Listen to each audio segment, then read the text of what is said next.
Lokati here. Today we're going to be going over our Flicker Strike Slayer. This is a very similar build to what we ran last league, but there has been new tech, new gear, and new changes, which we'll go over in the POB. As always, let's dive into a map. This is a 6 or 8 mod corrupted glacier running 5 cloisterings. And so these are big, juicy, dense maps, which really is what Flicker is all about. So let's just get in here and do stuff. As you can see, Flicker does amazing damage, great clear, screen wide, non-ball strikes, AoE, very, very tanky. I could probably stand still here and tank most of these hits, except for that chaos damage on the ground. The chaos damage is a little sketchy, but we'll talk about that when we're going over the POB. The build itself is solid, strong, fast, and works very well. Boss damage is great, clear is great, survivability is definitely upper tier, especially given how rippy these cloistering mobs are, and so I'm really happy with where the build has progressed. Currently we're at like day 3 gear and equipment on the build, even though this poor guy has been sitting for a while I worked on my Inquisitor E-Blade. But let's go ahead and get the last little guys killed in here, so that they'll stop making noise, and go and look at our POB. So this is where we're at in our POB. I'm going to explain the POB a little bit real quick. There we go. We have it set up as in character day 1, in-game character day 3, high budget for how you can progress your character. We have a white maps set up, a yellow map set up, and a red map set up, so you can kind of see how you progress. And then I would recommend that you level the character through the campaign as Peacock Econk, and we have a guide for that as well. I'll try to get it posted down below in the comments. But first, let's look at in-game character day 3. This is really where we're at. About 151 million DPS with everything up. If we pull our Tincture and we pull our Smite, we're sitting around 89 million DPS. Now, this is 89 million DPS with everything up and everything going. And so there are a few things that you need to do for that. For one, we are using Arns with Ralakesh, so you do have to have endurance charges active. To get your endurance charges active, we've got a few ways that we're doing that. Number 1, we have endurance charges when we block to sustain endurance charges. And for 2, we have Enduring Cry, so that we can generate endurance charges whenever we don't have them available. So you'll Enduring Cry to get a boost of endurance charges, and then your block will generally keep your endurance charges going the whole time you're playing. It's fairly straightforward, but it is one thing that you need to keep an eye out on, because a lot of your damage is tied to these endurance charges. You can see we have 25 million less damage when we are not paying attention to our endurance charges. Now, extra buttons, we don't have a whole lot, but let's go ahead and go over our skills first. Flicker Strike, we're running multi-strike volatility and elemental damage with attacks, increased critical damage and fortify. Assassin's Mark with Mark on Hit and Frostblink. Tempest Shield with Flesh and Stone, Skitterbots, and Enduring Cry is supposed to be in here. And then we have Blood Rage as well as Shield Charge with Life Tap and faster attacks. Now, we do have the option of running Hydrosphere in here. And my Hydrosphere is supposed to be in my boots here. Hydrosphere is something that we are running on the build, and Hydrosphere is very, very, very good additional damage. It is not 100% more damage because we can only trigger Hydrosphere periodically. On this build, we can trigger Hydrosphere once a second. We attack 7 times a second. So it is 14% more damage given our current attack rate. And so we can come in here and adjust 14% more damage on Hydrosphere because it's going to trigger once every second. Now, I believe that it also triggers once every second for our rings strikes. It's hard to prove that and show it. I've tried a couple times and it proved it sometimes and it didn't prove it other times. And so I think there's some RNG to it. And so I'm not going to include that, but realistically it is doing more than that. But that's the minimum contribution, is 1 additional attack per second, which is 14% more damage. It's very good, very easy to use, and it lasts like 12 seconds. So you only have to cast it periodically. Now, as far as our passive tree goes, this is all fairly straightforward. We have Gladiator's Perseverance for attack mastery. We are going with monsters cannot block attacks. You could do non-ball strikes if you want better clear. You saw it's got great clear. It's not necessary, but you can run that. We're coming down here for life mastery because we do not have life on bronze live. We have testudo and retaliation. We have a lethal pride right here. We have deflection down here, our interrogation down here, generic jewel here, crit chance here, life, life, life, everywhere we can get it. We do have instant leech. We do have evasion mastery for spell suppression and elemental mastery. We actually no longer need elemental mastery. That is penalizing us, and we need to fix that on our character. You need to go away. Since we switched over to Doriani's, elemental mastery is a bad thing. We don't want that. Get it out of there. Free skill point to spend.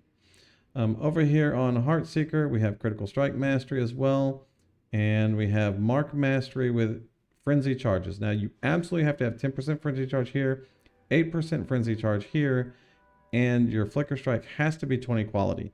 If it doesn't have all that, it's not going to feel good. So make sure you do include that. It's very important that you have that. Oh, this is why. Hydrosphere, more duration, and enduring cryo right here. Ignore me. It's my bad. This was disabled because I was showing damage without ball smite. So Hydrosphere, more duration, enduring cryo on your gloves here. Now our mercenary is where the rest of our configuration screen comes to. We'll go over configuration real quick. Power charges from Assassin's Mark, frenzy charges from hitting stuff, endurance charges from blocking and enduring cry. We are fortified because we run fortify on our link with our flicker strike. We have rage because with rage on hit from our jewel. We are a slayer, so we are always leeching. You've killed recently. This is a lot of damage, but versus a boss we probably haven't killed recently, so we leave it unchecked. We are running sand stance for the defensive layer to it. The enemy is bleeding because we bleed them. They're blinded because we blind them with tattoos. They are scorched because we're scorching them with fire damage. It's not a big scorch, but it's a little scorch. We are brittling them because we have cold damage, and we are sapping them because we have lightning damage. Chilled and shocked are both coming from skitterbots already. We are exposing them to lightning, which we'll talk about in a minute. They are intimidated from our lethal pride jewel. And we have 100% more damage from our legacy ring. And on the high budget character, we only have 10% more damage on Hydrosphere because we attack 10 times a second. It's actually like 10.9% DPS, but whatever. 10% more damage. Our mercenary. Very specifically, we are using a Fallen Reverend Mercenary. Fallen Reverend Mercenary. We want a Fallen Reverend Mercenary with Wrath Aura. He can also have other stuff. We don't care. Wrath Aura. That Wrath Aura is a level 26 Wrath that adds 23 to 375 additional lightning damage to attacks. Then we're going to equip 2 scepters on him, and we'll go over our mercenary items real quick. 2 Crusader scepters with increased effect of Wrath Aura and inflict lightning exposure on hit. These, you're just going to roll them. It's not hard. Alt roll it until you have Wrath. Regal it until you have lightning exposure on hit on at least one of them. Our helmet is just life and resistances. We're running Doriani's prototype. We are running Culling Strike Warlord gauntlets. We are running boots with life and resistances on them. You can get life and resistances on your gauntlet too. It's okay. We are running a Perkle's Toe allocated with leadership. We are running negative lightning res rings. We are running an Immortal Flesh. He's tanky, really tanky. And the Wrath Aura is absolutely through the roof on the build. With 80% increased effective Wrath Aura, that's another 18 to 315 additional lightning damage. This is an average of over 300 lightning DPS on our main weapon from this Wrath Aura. Get it. Gloves give us Culling Strike. We already have Culling Strike, but if in the event that we're not flickering over to a target that's low on health, it is really comfy to have our mercenary go ahead, call it off on the side. And then obviously inflict lightning exposure on hit from one of our weapons. And so very, very good. Now, as you're flickering around, your mercenary will constantly teleport to you because he tethers at a relatively short range. And so he'll always be on top of you and always be nearby your enemies. And he does a very good job of that. The only time that it doesn't happen quite so often is when you're fighting a boss. And so you do want to use your recall to get your mercenary over to you when you're fighting the boss. So you'll recall him over to you while you're fighting the boss. It's got like a 3-second cooldown. So unless the boss is zipping across the screen more than once every 3 seconds, you'll be fine. But nearby is a fairly large aura on the screen. And so it'll cover almost everything. And through normal map clear, he'll just be constantly teleporting to you, which has no cooldown once you get out of his range using Flicker Strike. And so you're just going to have this up all the time. And believe me, you'll notice when you don't have Doriani's and you'll be like, yo, Merc, get the fuck over here. And so keep him around you and you'll do a ton of damage. Leadership on the Perkle's Toe also increases the range of the Mercenary's Wrath Aura, which keeps you in it more often in the case that you get out of range, but not out of his tether range. But if you're out of range of Mercenary's Aura with leadership, then you're also out of his tether range and he's going to tether over to you anyway. So this is how we have our configs set up. So tree, very straightforward. Skills, very straightforward. Items. These are just the items I have acquired. This is an example of items that you can have on your character. These are not necessarily the items you should go for. They're not the best items. But you want a good sword. You want a shield with life on block and high block chance. You want a helmet with suppression and resistances, so on and so forth. This is not the helmet we're using. This is the helmet we're using. We don't have spell suppression on the character I'm currently playing. We're moving towards it. You want a bronze lithe with +2 level of socketed duration gems and +1 level of socketed gems if you can. You want some gloves with life and resistances on them. You want a Ralakesh with endurance charges. You want a Carnage Heart with good rolls on it. This one has horrible rolls on it, but I already anointed Tribal Fury, so I'm not going to change it. We want a Warrior's Legacy. We want a Taming with good rolls on it. We want an Arn's Anguish with good rolls on it. We want Sulfur, Diamond, Granite, Silver. You can change out the Sulfur for an Amethyst Flask if you're struggling with Chaos Res, because we do not have good Chaos Res on the build. We have high uptime on our flasks whenever we're using charge on crit. So we should probably change this one over to charge on crit. Very, very high uptime with charge on crit on our flasks. And so on our flask suffixes, reduced effective curses, increased critical strike chance, increased evasion is good, increased armor is good, and then our tincture as well. Our tincture is going to be a increased effect, penetrate, prismatic tincture. It's responsible for a lot of damage. So make sure you use your tincture. You can use it often. Here's where our free skill point was supposed to go to anyway for our int. And so this is our day 3 in-game character.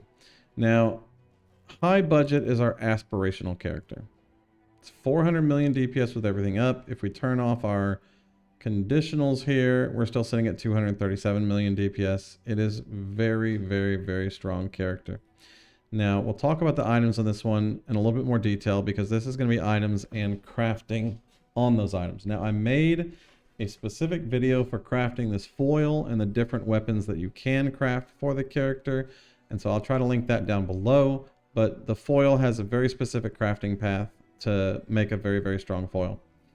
For our shield, we are using a recom shield with crafted modifiers. So to make this shield, you alt spam block, alt spam spell suppression, alt spam recover life on block. You need to be doing a shaper shield for the recover life on block. You need an 86 eye level shield for the spell suppression. They don't all have to be shaper shields. They don't all have to be eye level 86. So they get polished spiked shields as the best shield, make a bunch of bases and recom them together. You've got a 33% chance to get your 2 affix mods, and then you've got an 11% chance to get your 3 affix mods. So it could take a little bit of time to recom all of these items together, but this is the shield. You can probably expect to spend between 4 to 5 div for this shield, but this is the perfect shield for that budget. For our helmet, we're going to do similar thing. You can just recom it all together, or you can grab cold essences and slam cold essences until you hit life and spell suppress, whatever you want to do. But you need a helmet that has resistances on it, life, and good spell suppression. Our bronze lithe, again, we want to run +2 socketed duration of gems. Our gauntlets, we're going to do another recom craft for the base, and then crafted 3 modifiers for lightning and chaos res, plus fire damage to attacks. Could be cold damage to attacks as well. We're just looking for some additional elemental damage on the side of our lightning damage so that we can trigger on crits, sap, and brittle. The brittle will be a minimum 2%. The sap will be a minimum, I think, 5%. We just need those ailments up. So we do have to have some additional lightning or additional fire and additional cold damage. Now, if you don't want to spend the extra crafted 3 modifiers on the gloves, you can stick with just lightning and chaos res, similar to what we did with the helmet, because our shield does have both fire and cold damage on the prefix on it. Boots, again, just Rallycash with endurance charges. We are going to do a Yoke of Suffering. You want at least 9% increased damage from each element type, ideally 10%, but the 9% will reduce your budget on this amulet by a large margin. And then you want good resistance rolls, catalyzed for resistances, and then Tribal Fury as the anoint. Warrior's Legacy Ring, just get one with good rolls. All we care about is strike skills also target previous location where used. Now we'll talk about this for a second. Strike skills target previous location where they were used is double damage for Flicker Strike. It is double your Frenzy Charge regeneration. It is absolute requirement for the build. This one has 20% less attack speed, which is a more multiplicative modifier. So the ring itself is actually only 60% more damage because you lose 20% attack speed and you gain 100% more damage. And so it's technically only 60% more for the ring, but we have to account for the ring as 100% more damage down here because the game has already accounted for the 20% penalty, but none of the additional damage. So that is in our config. If you don't believe it works that way, test it yourself. I've tested it. Mage Fist has tested it. A couple other people have tested it. It works. It's pretty straightforward.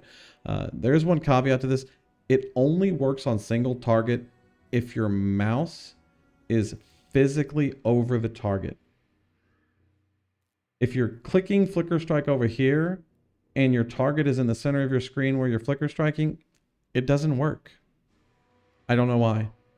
Keep your mouse in the center of the screen. You probably do that anyway. That's what most Flicker Strikes do. Now, taming, again, you want a good taming with good rolls on it, catalyzed for elemental damage. Arn's Anguish, you want good rolls on it, catalyzed for life. Prismatic Tincture, Silver Flask, Granite Flask, Amethyst Flask, Diamond Flask, pretty straightforward. Our jewels here, we want a little bit of resistances on our jewels. This is actually supposed to be lightning res. So you want a jewel with crit, multi, life, and a resistance on it. You want an interrogation, a cluster jewel with fuel the fight, calamitous, and martial prowess. You could run Feed the Fury for a little bit more damage, but the Mana Leech is kind of wonky this season. And the 5% instant hit to Mana Leech was actually significant to keeping your mana active. So I'm running Fuel the Fight, but you could run Feed the Fury for more damage. And then we've got a Lethal Pride. The Lethal Pride search is in the spreadsheet. You just click search and you take it from the top down. This is the best one. Go down the list. It's guaranteed to have Rage on hit and Intimidate on hit. And then all of these damage nodes for calculations. Now for our next jewels, we want a Corrupted Blood Jewel with something useful on it. This is a generic Corrupted Blood Jewel with life and crit multi. Just get a Corrupted Blood Jewel with useful stuff on it. And then for our last jewel, we just want one that has like a lot of damage and life on it. So crit multi one-hander, usually cheap. Most people are using two-handers, melee crit multi, and then increase life. This is what you're looking for on your jewels. So fairly straightforward on how to get all this gear put together. You should be able to craft / buy and put this character together for around 50 divine. It's 383 million DPS, 209k effective health pool, 14k max fizz hit, 41k LE hit, 12k chaos hit. I know that's low on 50 divine. It's a very, very, very strong build. It's fast and it's fun, and I think you'll enjoy it a lot. We'll leave everything else in the POB for you to look at later. If you have any questions over anything, come by Twitch or drop a comment down below. I am happy to answer questions. Thank y'all very much for watching. Y'all have a wonderful day. Peace.